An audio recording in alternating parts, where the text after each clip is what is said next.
Chapter 40. 2 weeks later, just before the old world ended, Miranda stood on the beach on the coast of Malaysia looking out at the sea. She'd been delivered back to her hotel after a day of meetings where she'd spent some time finishing a report and eating a room service dinner. She'd planned on going to bed early, but through the window of her room, she could see the lights of the container ship fleet on the horizon, and she'd walked down to the water for a closer look. The 3 nearest airports had closed in the previous 90 minutes, but Miranda didn't know this yet. She'd been aware of the Georgia flu, of course, but was under the impression that it was still a somewhat shadowy health crisis unfolding in Georgia and Russia. The hotel staff had been instructed to avoid alarming the guests, so no one mentioned the pandemic as she crossed the lobby, although she did notice in passing that the front desk seemed understaffed. In any event, it was a pleasure to escape the coffin chill of the hotel air conditioning, to walk down the well-lit path to the beach and take off her shoes to stand barefoot in the sand. Later that evening, she would find herself troubled, and at moments even a little amused by the memory of how casually everyone had once thrown the word collapse around, before anyone understood what the word truly meant. But in any event, there had been an economic collapse, or so everyone called it at the time, and now the largest shipping fleet ever assembled lay 50 miles east of Singapore Harbor. 12 of the boats belonged to Neptune Logistics, including 2 new Panamax-class vessels that had yet to carry a single cargo container, decks still gleaming from the South Korean shipyards. Ships ordered in a moment when it seemed the demand would only ever grow, built over the following 3 years while the economy imploded, unneeded now that no one was spending any money. Earlier that afternoon, in the subsidiary office, Miranda had been told that the local fishermen were afraid of the ships. The fishermen suspected a hint of the supernatural in these vessels, unmoving hulks on the horizon by day, lit up after dark. In the office, the local director had laughed at the absurdity of the fishermen's fears, and Miranda had smiled along with everyone else at the table. But was it so unreasonable to wonder if these lights might not be quite of this earth? She knew the ships were only lit up to prevent collision, but it still seemed to her, as she stood on the beach that evening, that there was something otherworldly in the sight. When her phone vibrated in her hand, it was Clark Thompson, Arthur's oldest friend, calling from New York. "Miranda," he said after some awkward preliminaries, "I'm afraid I'm calling with some rather bad news. Perhaps you should sit down." "What happened?" "Miranda, Arthur died of a heart attack last night. I'm so sorry." "Oh, Arthur." Clark hung up the phone and leaned back in his chair. He worked at the kind of firm where doors are never closed unless someone's getting fired, and he was aware that by now he was no doubt the topic of speculation all over the office. Drama. What could possibly be happening in Clark's office? He had ventured out once for coffee, and everyone had arranged their faces into neutral yet concerned expressions as he passed. That, no pressure, but if there's anything you need to talk about, look. And he was having one of the worst mornings of his life, but he derived minor satisfaction from saying nothing and depriving the gossips of fuel. He drew a line through Miranda Carroll's name, lifted the receiver to call Elizabeth Colton, changed his mind, and went to the window. A young man on the street below was playing a saxophone. Clark opened his window, and the room was flooded with sound.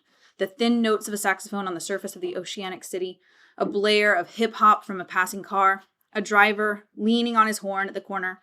Clark closed his eyes, trying to concentrate on the saxophone, but just then his assistant buzzed him. "It's Arthur Leander's lawyer again," Tabitha said. "Shall I tell him you're in a meeting?" Bloody hell, does the man never sleep?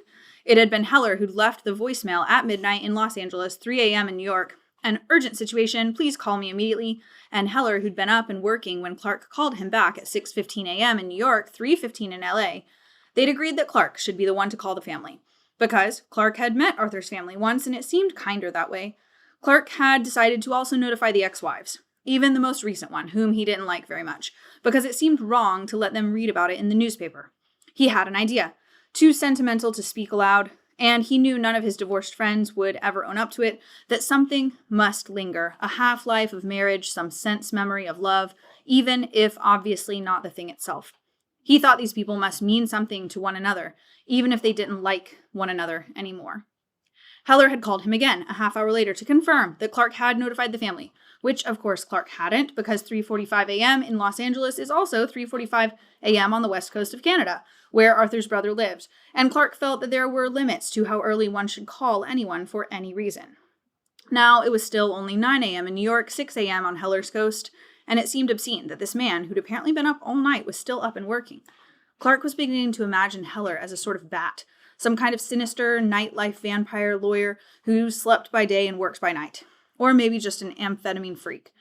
Clark's thoughts wandered to a particularly exciting week in Toronto, 18 or 19 years old, when he and Arthur had accepted some pills from a new friend at a dance club and stayed up for 72 hours straight.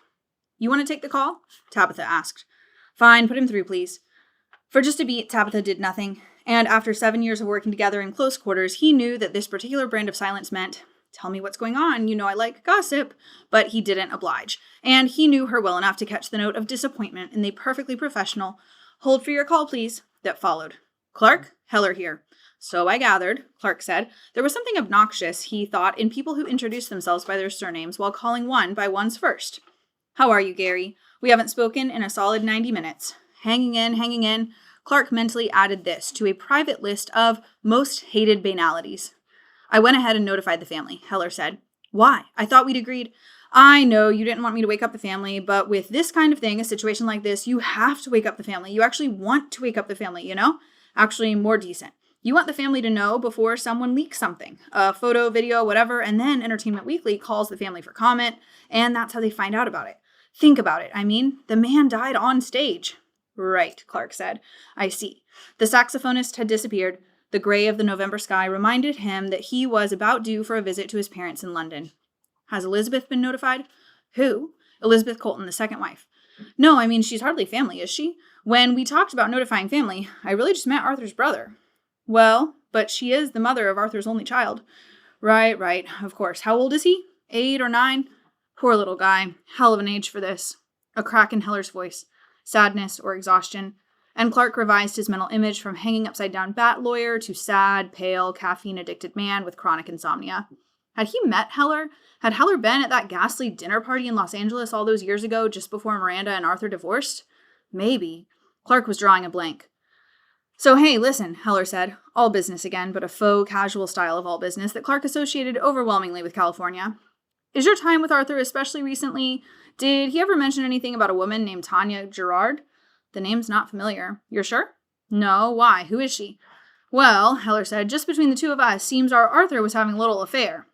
It wasn't delight in his voice, not exactly. It was importance. This was a man who liked to know things about that other people didn't. "I see," Clark said. "But I admit I fail to see how that's any of our—" "Oh, of course," Heller said. "Of course it isn't. You know, right to privacy and all that. None of our business, right? Not hurting anyone, consenting adults, etc. And I mean, I'm the most private. I don't even have a Facebook account, for God's sake. That's how much I believe in it. In privacy, I mean. Last guy on earth without a Facebook account. But anyway, this Tanya person, seems she was a wardrobe girl on King Lear. I just wondered if he'd mentioned her." "No, Gary, I don't believe he ever did."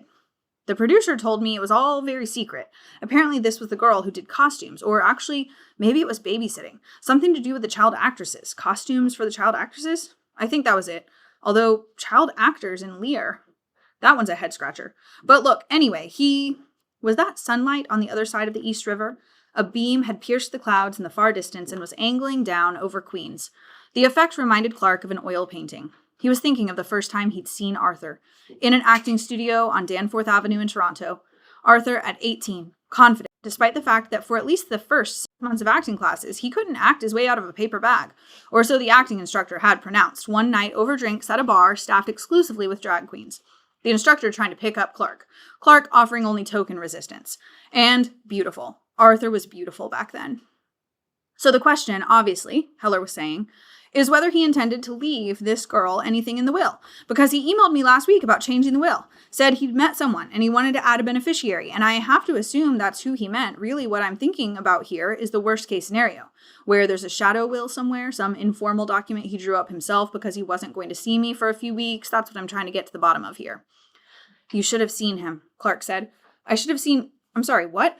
"Back at the beginning, when he was just starting out. You've seen his talent. His talent was obvious.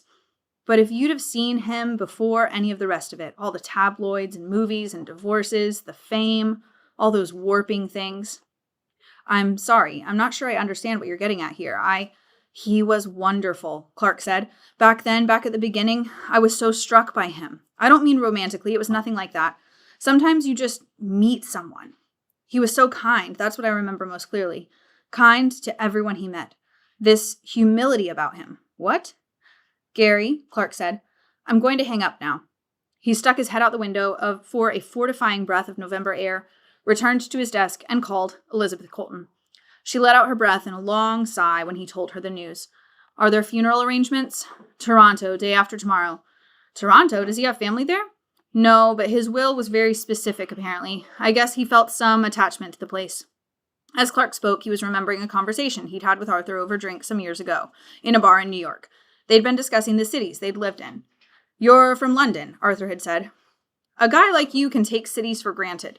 For someone like me, coming from a small place, look, I think about my childhood, the life I lived on Delano Island. That place was so small. Everyone knew me. Not because I was special or anything, just because everyone knew everyone.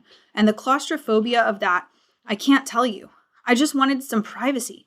For as long as I could remember, I just wanted to get out. And then I got to Toronto and no one knew me. Toronto felt like freedom. And then you moved to LA and got famous, Clark had said. And now everyone knows you again. Right. Arthur had been preoccupied with an olive in his martini, trying to spear it with a toothpick. I guess you could say Toronto was the only place I've felt free. Clark woke at 4 a.m. the next morning and took a taxi to the airport. There were the hours of near misses, the hours of miracles, visible as such only in hindsight over the following days. The flu was already seeping through the city. But he hailed a taxi, in which the driver wasn't ill and no one contagious had touched any surface before him, and from this improbably lucky car, he watched the streets passing by in pre-dawn dark, the pale light of bodegas with their flowers behind plastic curtains, a few shift workers on the sidewalks. The social media networks were filled with rumors of the flu's arrival in New York City, but Clark didn't partake of social media and was unaware. At John F. Kennedy International Airport, he passed through a terminal in which he managed, by some choreography of luck, to avoid passing too close to anyone who was already infected.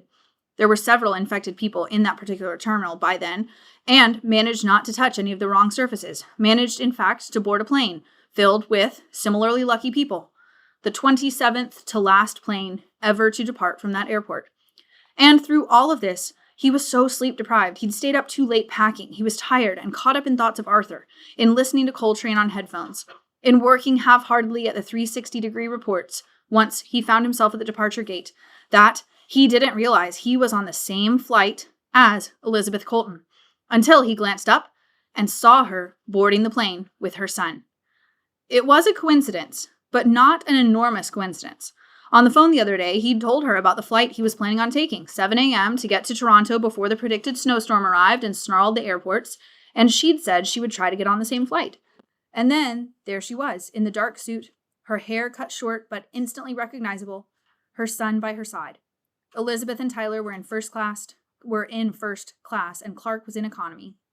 They said, hello, as Clark walked past her seat, and then didn't speak again, until an hour and a half after takeoff, when the pilot announced that they were being diverted into some place in Michigan that Clark had never heard of, and everyone disembarked, confused and disoriented, into the Severn City Airport.